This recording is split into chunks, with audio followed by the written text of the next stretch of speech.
He works with different sorts of quotations, musical, visual, textual samples, selected and sorted in certain collages.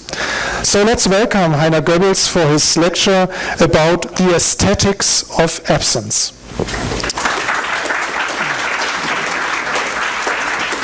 Thank you, Michel. Thank you very much. Thank you. Aesthetics of absence. I could easily show you a 50-minute video of one of my last productions where nobody's on stage, and then go away, and the topic of absence would be well covered. But maybe we should reflect instead on how this topic has developed over the years in my works, in my several works, to understand better what happens and what I mean by absence, and why I also would say this aesthetical topic is sort of questioning basic assumptions in performing arts. And I speak about theater, music theater, performative things I produce, installations and everything. How did it all start with the absence? Maybe with an accident.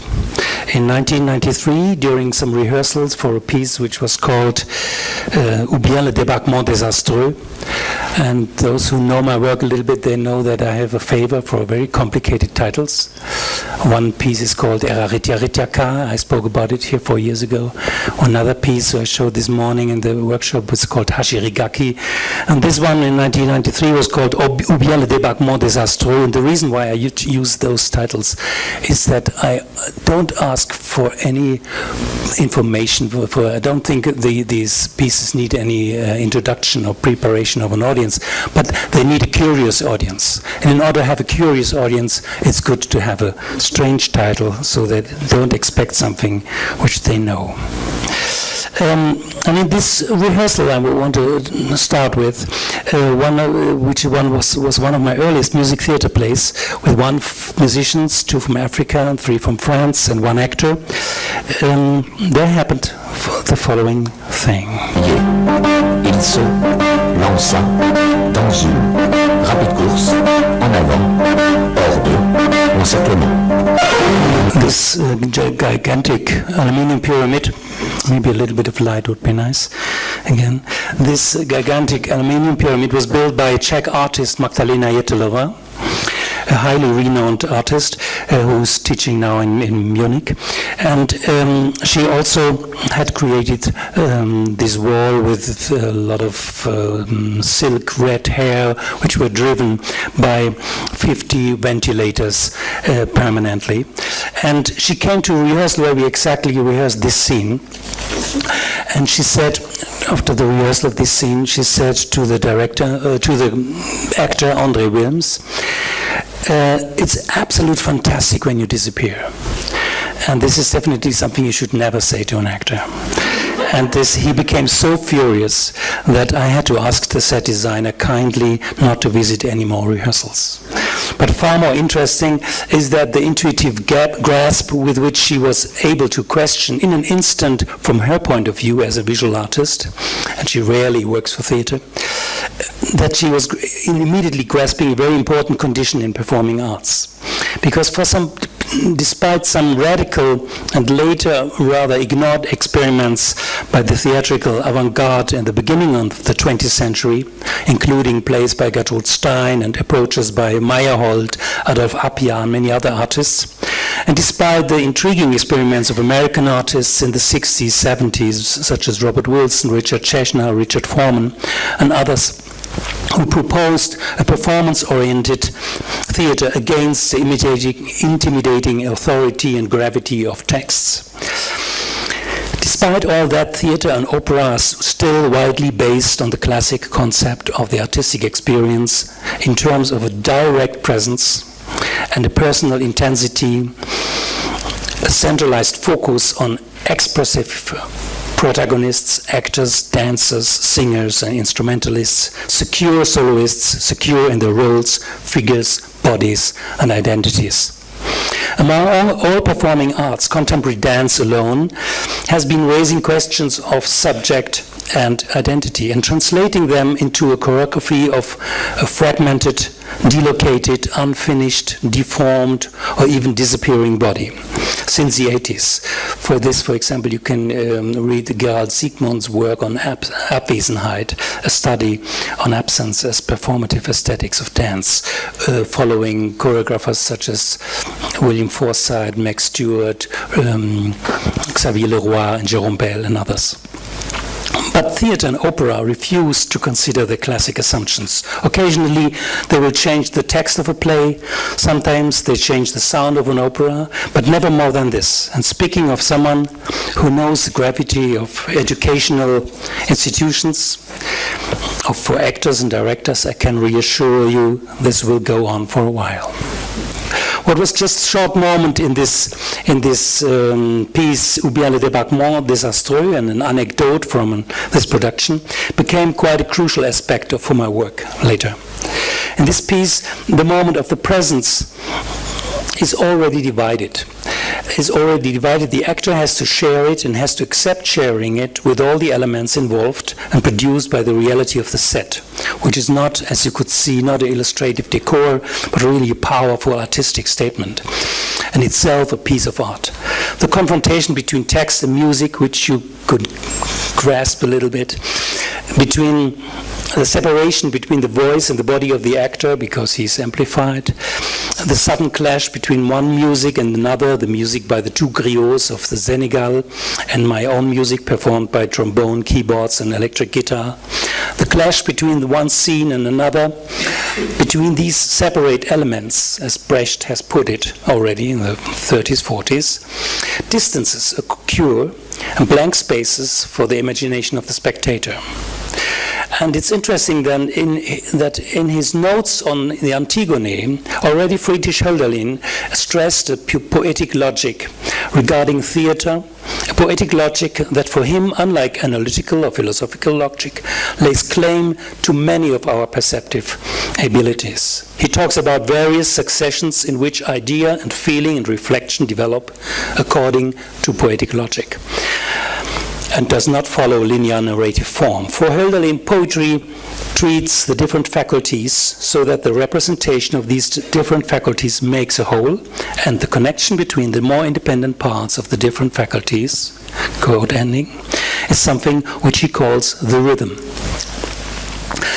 Ou bien le débarquement désastreux, from which we just got a few minutes, offers neither a complete image, nor a musical chronology, nor linear narration. Three texts allude to possible internal topics, and that arise personally and individually for the spectator as a result of the entire performance as such. Joseph Conrad's Congo Diary, from which we got a little part, a prose text called Heracles II or the Hydra by Heiner Muller, and Michael has mentioned my collaboration in a lot of works with the text by Heiner Muller, and at the end of the piece a poem or a tried poem on Pinewood by Francis Porche. Topics of this piece circulate around the fear of the stranger, about violence and colonization, an insistence on acknowledgement and respect for ethnic differences rather than shared traits, or, to put it with Maurice Blanchot, the other is not your brother. By the way, all the voices in this piece were in French or Mandingo, languages that some people might not understand, including me. My French is very poor, but I have a very good pronunciation. I actually do not mind that a bit, that people don't understand it. One can rest in this untroubled, as Gertrude Stein says when she describes her first theater experiences. She said, I must have been about 16 years old, and Sarah Bernard came to San Francisco and stayed 2 months. I knew a little French, of course, but really did not matter. It was all so foreign, and her voice being so varied, and it all being so French, I could rest in it untroubled. And I did. The manners and customs of the French theater created a thing in itself, and it existed in and for itself. It was for me a very simple, direct, and moving pleasure. And, which is a very important point for me, theater as a thing in itself, not as a representation or medium to make statements about reality, is exactly what I try to offer. That those statements on reality happen in the audience is another chapter. But I'm not the one who messages that. In such theater, the spectator is involved in a drama of experience, and I think you could get an idea about how violent also this clash of space and music and light and text and the actor hanging upside down and sweating was. In such a theater, the spectator is involved in a drama of experience rather than looking at a drama in which psychologically motivated relationships are represented by figures on stage. This is a drama of perception, a drama of one's senses, as in those quite powerful confrontations of all the elements, stage, light, music, words, in which the actor has to survive, not to act. I remember also that he was very pissed when he figured out how loud these 50 ventilators were in his bag all the time. And he was afraid that they take away the attention of him. But in fact, it was the opposite. He was extremely strong in this performance because he had to compete with these forces, with these artistic forces of the set designer or the light designer, Jean Kallmann, who did that, or the musicians. So the drama of the media, you could say, is actually a double drama here. A drama for the actor, as well as a drama for the perception of the audience. This divided experience probably explains why 2 years later in the performance Black on White, I put the weight not on the virtuosity of a brilliant actor, but on the shoulders of 18 musicians of the Ensemble Moderne, a collective protagonist, so to speak. This was therefore also a statement against an art form that is often entirely hierarchical in its organization and in its working process, in the use of theatrical elements, in its artistic result, up to the totalitarian character of its aesthetic and relationship towards the audience. Maybe take out the light for a moment.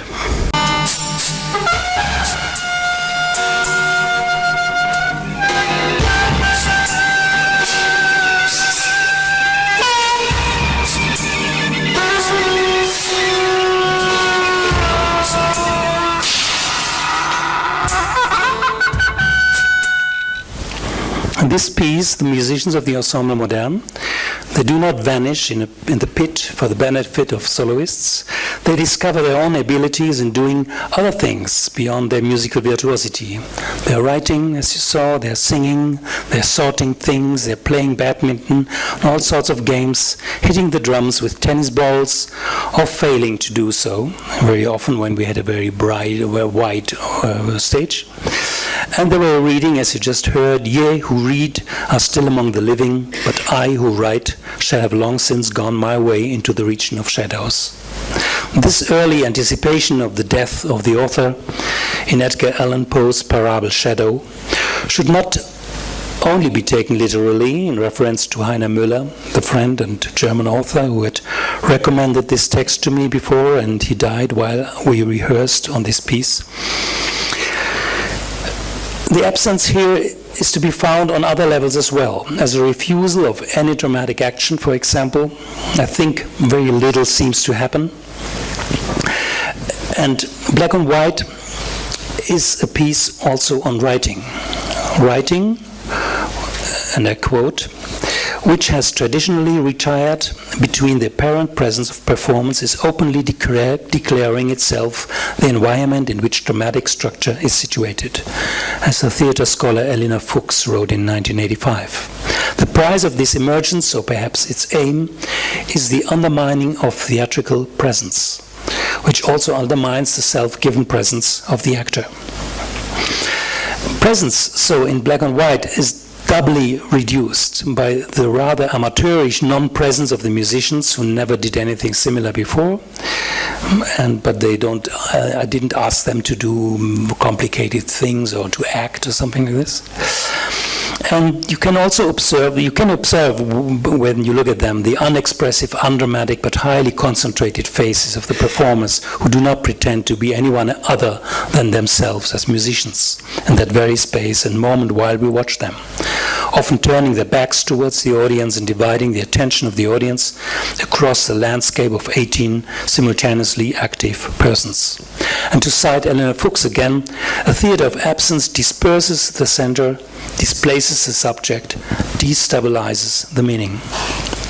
This performance, from which we just saw a quick excerpt, we as spectators have to focus ourselves, forget for a moment that it is done here for you by the camera, please, and the editing of this film clip. Because when you are as an audience in the space where this piece is being performed, you have to choose if you look for the cymbalo player or for the one who is gathering certain objects from the stage, or the one who is reading in the back, or the one who is talking in front. This is very similar to aspects of a later piece with the same musicians. I did it like 3 years later, in 1998. It's called Isla Martillo, where the center of the stage is empty all the time. The musicians all sit on 3 sides of the stage during the performance, and presence happens on an acoustic level purely by close amplification. Structural hindrances and resistances, difficulties for the musicians, I will explain that later, help to visualize for the audience the communicative process of an ensemble responsible for itself without a conductor, which is a very important point. In the conductor's place, you find only a little statue of the composer Hans Eisler, to whom this evening is dedicated, who was a close friend and collaborator of Bertolt Brecht.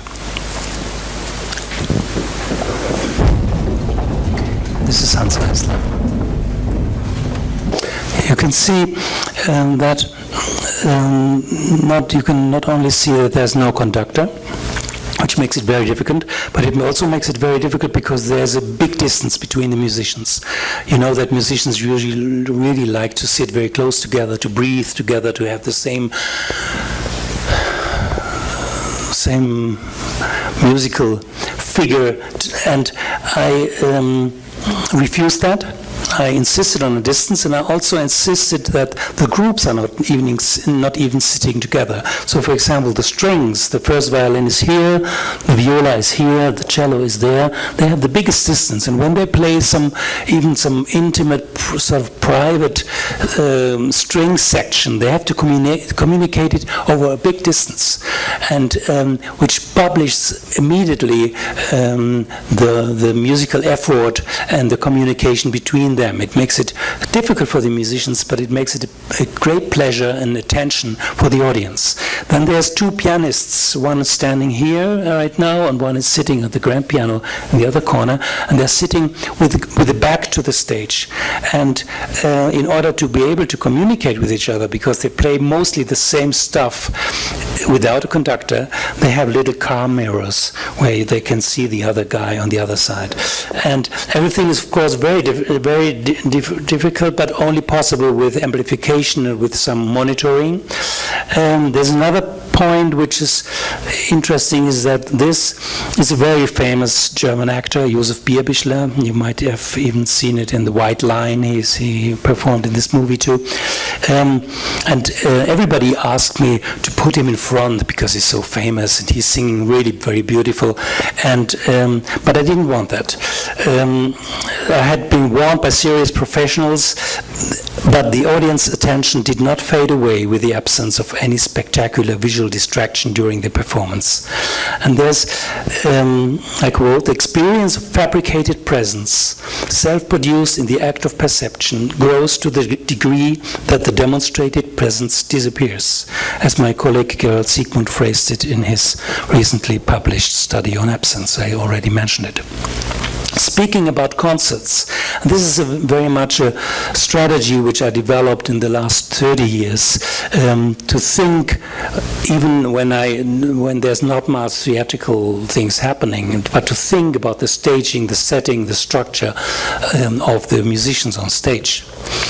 Speaking about concerts, I would say that it is often the conductor in concerts who prevents the self-responsibility of the musicians on the one hand, and a self-responsible perception of the audience on the other. Elias Canetti tells us why. He says, in Mass and Power, there is no more obvious expression of power than the performance of a conductor. The immobility of the audience is as much part of the conductor's design as the obedience of the orchestra. They are under a compulsion to keep still. Until he appears, they move about and talk freely among themselves. During a concert and for the people gathered together in the hall, the conductor is a leader. He's the living embodiment of law, both positive and negative. His hands decree and prohibit. His ears search out profanation. Thus, for the orchestra, the conductor literally embodies the work they are playing, the simultaneity of the sounds as well as the sequence. And since during the performance nothing is supposed to exist except this work, for so long is the conductor the ruler of the world. Sorry, Virginia. Son oreille explore l'air en quête de ce qui est défendu. Pour l'orchestre, son chef représente bien en fait l'œuvre tout entière dans sa simultanéité et sa succession. You saw that this text by Canetti, we just saw the end of it, was presented as a quite impressive monologue by the same actor, by the way, André Wilms, in my music theater piece Eraritiaritiaka, before he left the stage, followed by a cameraman, while the live video image continues to be projected on the backdrop of the stage, the white facade of a house. The audience sees how he leaves the foyer, enters the car, drives through the city in which the piece is being performed. This was an afternoon performance in Lausanne in Switzerland. That's why it was not dark outside. But wherever we performed this piece, you could see the streets and the cars parking and raining, whatever. And he drives through the city in which the piece is being performed. He leaves the car after a few minutes of driving and enters his apartment. And the words we just heard are taken from Canetti's notebook, a country where anyone who says I is immediately swallowed up by the earth.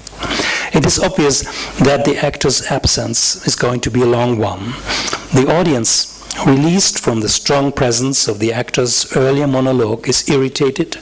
That's our experience in this. We had about 120 shows. Audience is irritated, confused, and relaxed at the same time. The audience members do not even know if the actor whom they paid to see will ever come back. The camera follows him to this apartment where he does very undramatic things, opening and reading letters, making notes that borrow from Canetti, such as explain nothing, put it there, say it, leave, sorting the laundry, watching television, reading the newspaper, living alone without being able to, thinking loud, you can't exist with human beings, you can't exist without human beings, how can you exist? And he's preparing scrambled eggs.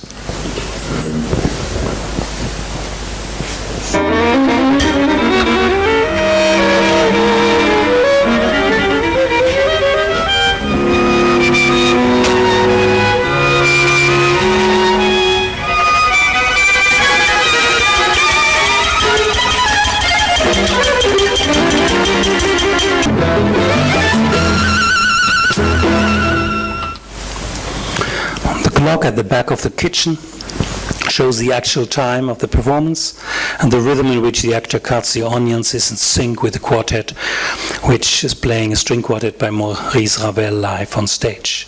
So both prove the liveness of the mediated presence. And while this is going on, this whole scene in the apartment goes about 30-40 minutes. While this is going on, let's recap the different concepts of a theater of absence as they have been discussed so far. Absence can be understood as a disappearance of the actor, performer, from the center of attention or even from the stage altogether. as a division of presence among all elements involved. You could also call it a polyphony of elements, in the actual sense of a sort of independent voice of the light, the space, the texts, the sounds, as in a fugue by Johann Sebastian Bach. Absence can be understood as a division of the spectator's attention to a collective protagonist, with performers who often hide their individual significance by turning their backs to the audience or do sort of things all over the place. Can be understood as a separation of the actors' voices from their bodies and of the musicians' sounds from their instruments. As a desynchronization of listening and seeing, a separation or division between visual and acoustic stage. And as a creation of spaces in between, spaces of discovery, spaces in which emotion, imagination, and reflection can actually take place and are not happening on stage, but in the audience. It can be understood as an abandonment of a dramatic expression, like Heiner Muller once said, the drama doesn't happen on stage.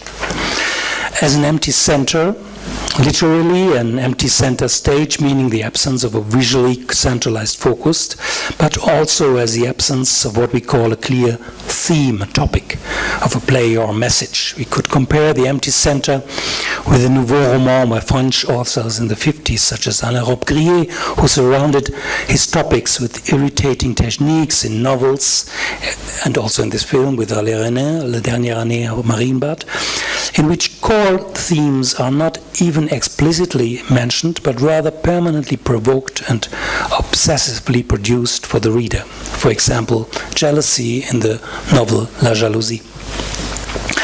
Absence can be understood as absence of a story, or to paraphrase Gertrude Stein, anything which is not a story can be a play.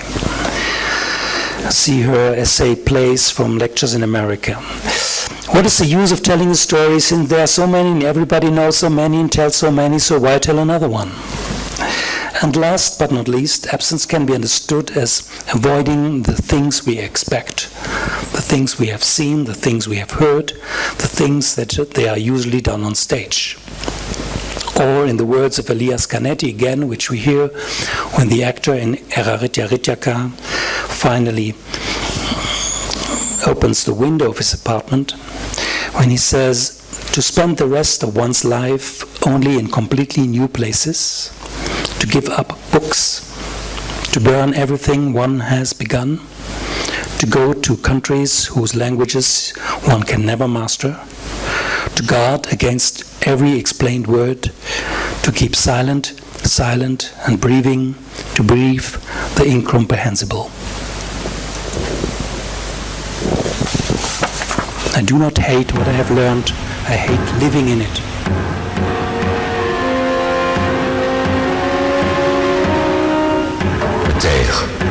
Taire, respirer.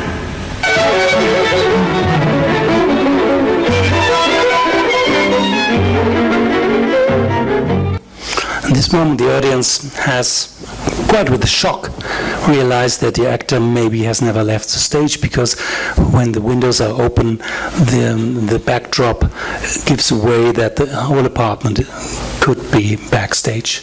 And you can even see the cameraman who is filming the bookshelf with the literature of Canetti, and the musicians who have taken place within the small living room inside. This complex twist of inside and outside views, of music, text, perception, deception, and the surprising sudden shock of an unforeseeable presence, this becomes one of the actual dramas in Eraritya Rityaka for the audience. And me, my team and I became very interested in going further after this production. With the experiment we tried after this one with Stifters Dinge was this. Will the spectator's attention endure long enough if one of the essential assumptions of theater is neglected, the presence of an actor, the presence of any person on stage? Even more recent definitions in performance theory will still speak of the co-presence of the common attendance of performers and spectators at the same time in the same space. But Stifters Dinge became a no-man's show in which curtains, light, music and space All the elements that usually prepare, support, illustrate, and serve a theatrical performance and the actor's dominance become, in a kind of justice long deferred, the protagonists, together with 5 pianos, metal, plates, stones, water, fog, rain, and ice. And when nobody's on stage, to assume the responsibility of presenting and representing when nothing is being shown, then the spectators must discover things themselves. The audience's sense of discovery is finally enabled by the absence of the performers, who usually do the art of demonstrating and binding the audience visions to them by attracting total attention. Only their absence creates a void in which this freedom and pleasure are possible. In Stifters Dinge, the performers are replaced by non-anthropomorphic machines and objects, elements such as curtains, water, fog, rain, and ice, as I said, and by acousmatic voices. We hear bodiless voices, the voices of Claude Lévi-Strauss in a later interview, William Burroughs in a poem, Malcolm X in a TV statement, and we also hear earlier recordings of anonymous voices from South Africa, South America, Greece, and from Papua New Guinea. During the incantations from Papua New Guinea, which is actually a recording from 1905, so more than 100 years ago, was an Austrian ethnograph who constructed his own wax cylinders on which he recorded those voices. During the incantations from Papua New Guinea, we see reflections of water on a ballet of curtains slowly moving up and down. And this is actually the space, maybe I can explain that.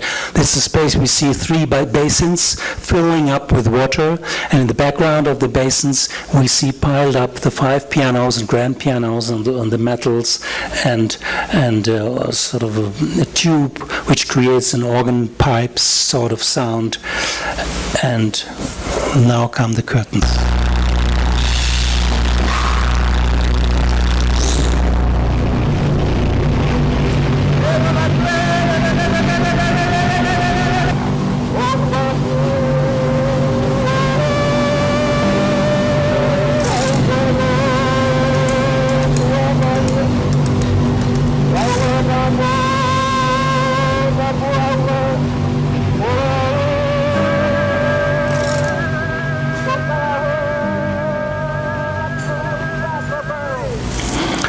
The effect of such acousmatic voices is explained by my colleague Helga Finter, when she said the recorded voice suggests to the spectator the construction of a presence effects, since he perceives the spoken words as addressed to him. This can be traced to the acousmatic status of such a voice, the source of which remains invisible. The spectator will thus connect what he hears with what he sees in order then to formulate hypotheses about motivation and causality.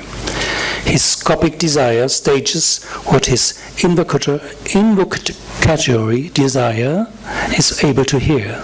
In this way, the perceptive intelligence of the spectator's own senses actively stages the performance when the spectator weaves and reads his own audiovisual text. And this is happening very often in this piece, Stifters Dinge, that the acoustic stage is separated from the visual stage. We hear something different from what we see. In traditional theater, which is based on literature, and in opera, subjects in the audience recognize themselves in the actor or singer or dancer on stage. They identify themselves with the performers and they mirror themselves happily in them sometimes. This obviously does not work in Stifters Dinge, and it rarely works in my earlier pieces. Instead of offering self-confirmation to both the performing and the perceiving subject, a theater of absence might be able to offer an artistic experience that does not necessarily have to lie in a direct encounter with the actor, but in an experience through alterity. Alterity is to be understood here not as a direct relation to anything, but as an indirect and triangular relationship whereby theatrical identification is replaced by a rather insecure confrontation with a mediated third, something that we might term the other. Absence as a presence of the other, as a confrontation with an unseen picture, an unheard word or sound, an encounter with forces that people cannot master, that are out of our reach. What started as a rather formal experiment in this piece became, through the elements entering the stage themselves, a rather anthropological and ecological topic for my team, the audience, and me. Over the course of 10 minutes, the audience sees a projection of a painting called The Swamp by the Dutch painter Jacob Isaac van Ruysdael from 1660. And at the same time we hear on the acoustic stage the voice of a Scottish actor reading a winter story about an icefall in a forest by Adalbert Stifter. We listened and stared. I don't know whether it was amazement or fear of driving deeper into that thing. And this is from a story from Adalbert Stifter, which is an author who lent his name to my piece, which was inspired in part by his careful insistence on the description of details in nature, of ecological disasters, unknown objects, strange habits, and remote cultures, all of which he always called the thing, das Ding. And that's why Stifters Dinge. After the reading of Stifters Dinge, of Stifter's wintry tale, 5 pianos, some metal plates, and a fog machine altogether play a sort of concert before it begins to rain. It seemed now that the ice was settling much faster than it had in the morning. Perhaps it was that we had been less aware of its appearance earlier, and that in watching it, its growth had seemed slower to us. Now, after more than 250 performances, it seems to me that the experiment really works. Audience members react with puzzlement, irritation, and heightened attentiveness. They're intellectually and emotionally animated, and they often let me know after the show with relief, finally nobody on stage to tell me what to think. And I'm sorry I had to do the opposite here. Thank you very much.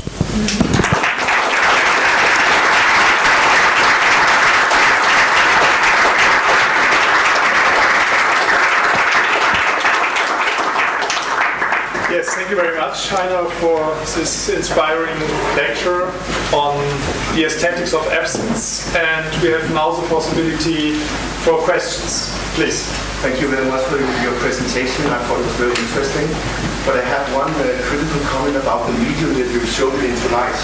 Because I cannot help to think that the camera gives us some sort of identification, as Christian Metz would say, and that it always gives us some presence instead of the absence that you've been talking so much about. So I was wondering if you feel that your presentation somehow, when showing us the videos, does not concur exactly with your intentions. Of course not. Yeah. Sasfi couldn't afford live performance. I would have much preferred not to speak, but to invite you. That's very easy. It's not a lecture performance by itself. I was just reporting about my work. Thank you. More questions? And maybe just one explanation. There is something you get out of the videos which you don't get. There's something you miss, of course. A lot of those moments you're describing, you miss when you just see a video or when you only see 3 minutes of a piece anyway. But you get also sometimes details which you never see as an audience in a big space in a big theater. When you sit with 1,000 people, you don't see those details which you get here instead. So there's a little bit an ambivalence about that. One more question. I enjoyed that incident. Very early on, as you were speaking and describing the forms of absence, I began to think of what Marshall calls the narrative voice and the theme. You seem in the last moments to be looking at something.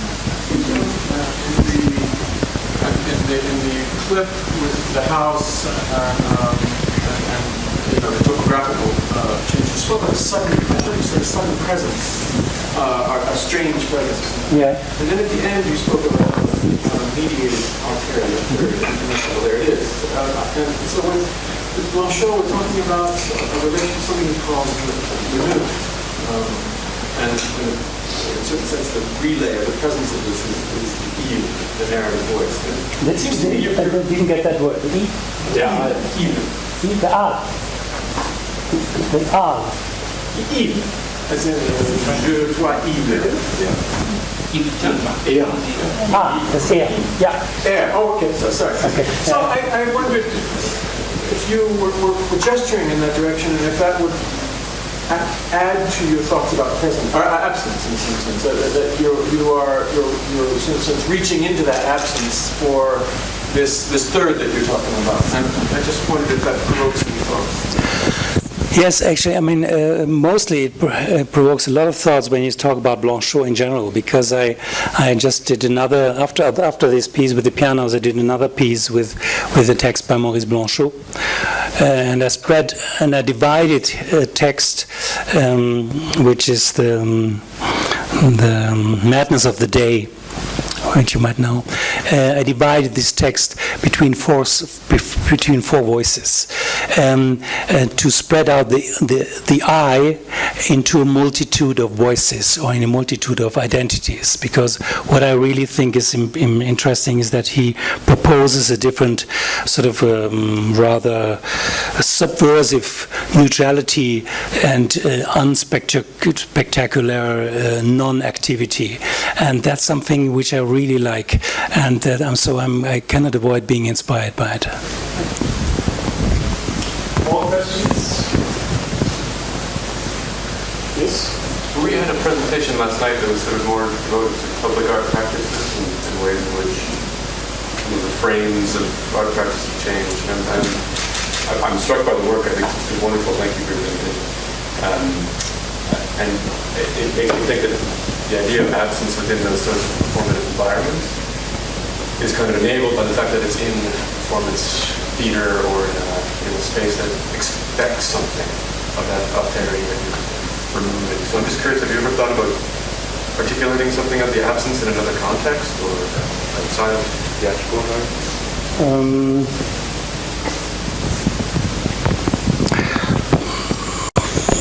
I actually like the concentration we have in the theater, and I think it's a very valuable space.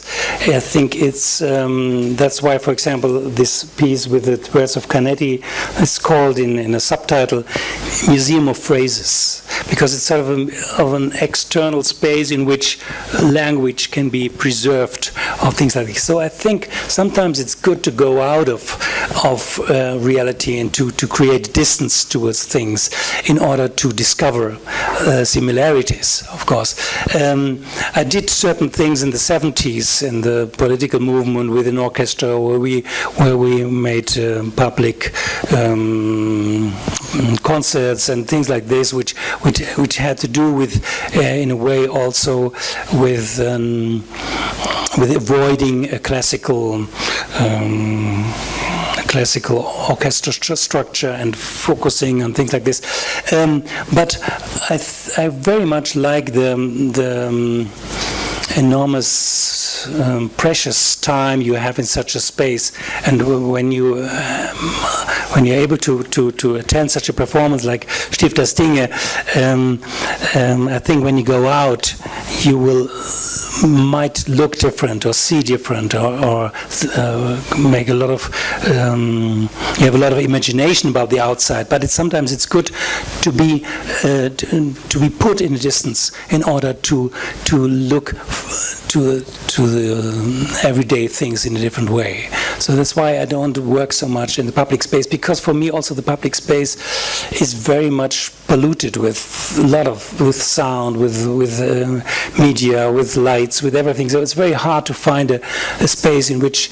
But there's other young performance artists, for example, in Germany, quite a number, who do wonderful things, and but it's not my area. No. It's even more. I mean, I usually, whenever I do any of those pieces you have seen tonight, I never have a vision of them in the forehand. I really let myself be surprised of the process, which usually takes more than a year and includes everybody involved. And in all these pieces, I end up with much more than I have expected. For example, when I did this Blanchot piece, and Blanchot, Beckett, and T.S. Eliot with the Hilliard Ensemble, I did it together with 4 singers who have been stood in churches for the last 30 years. They've never been on stage. And I asked them to speak, to act these Blanchot texts, for example. This was a complete risk, complete experiment, as was this experiment. It was not intentionally ecological. We never sat together and said we want to make an ecological piece. We think it's time. It was the opposite. We wanted to make a piece without anybody, and then we worked with water, and I worked with piano, and then we put some voices, and all of a sudden it was there, and it came by the elements itself, and not by intentionally interpretation of the world, which was much nicer. I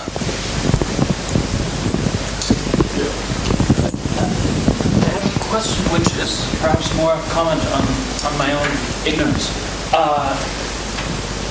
You discussed the role of the audience several times. You used words of dividing, demanding, involving. There's this constant demand placed by your work on the audience, which... It's a pleasure, I hope. Yeah, but there, I'm thinking also of a piece I saw with, you mentioned Richard Foreman.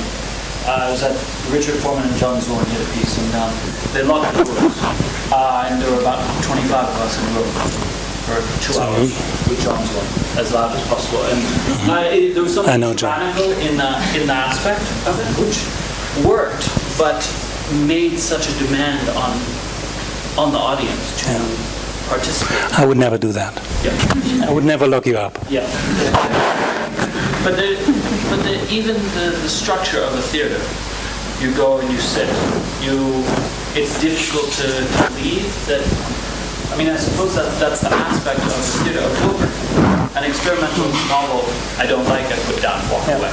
A video I turn off. In a gallery I walk out.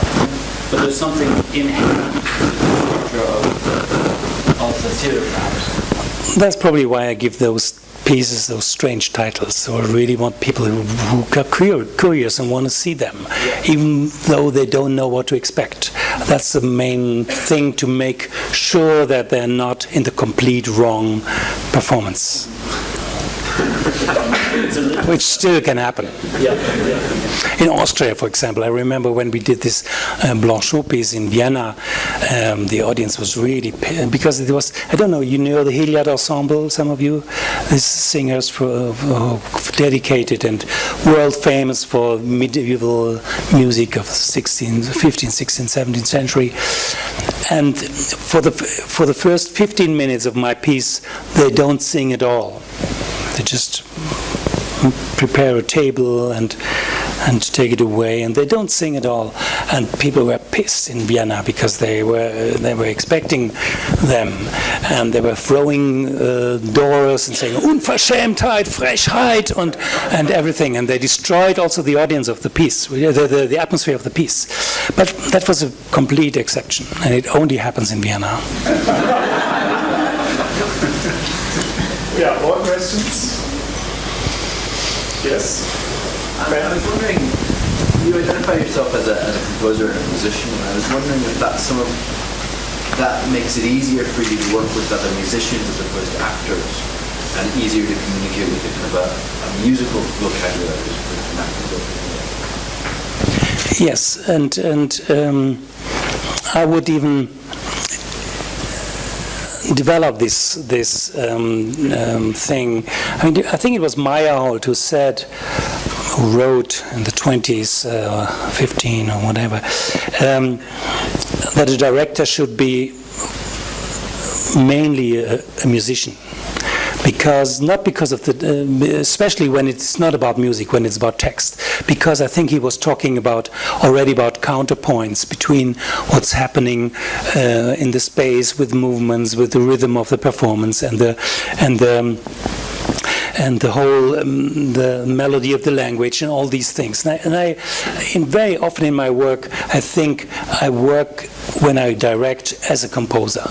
I make, when I have a very loud sound, then I make a very small image on stage, or vice versa. And as I said this afternoon, for this piece Stifters Dinge, which we saw the last thing with the pianos, I had a keyboard built by a friend and composer colleague of mine, and who worked on the Max MSP program to make the interface between the electronics and the mechanics. And he built me a keyboard in which I could press the F sharp, and then the stone was moving, and I could press the high C, and then it was raining, and I was pressing the A flat, and then the light was going on and off. So I had really a keyboard to make music with all the elements of the stage. As it was already foreseen in the 30s by Arnold Schoenberg, who wrote in a lecture that he would like to be able to make music with the elements of stage, which he couldn't technically. But now it's possible, and I tried to do it, and I think some moments I succeeded. More questions, statements, commentaries to make? Thank you. Yeah. Thank you very much. Thank you.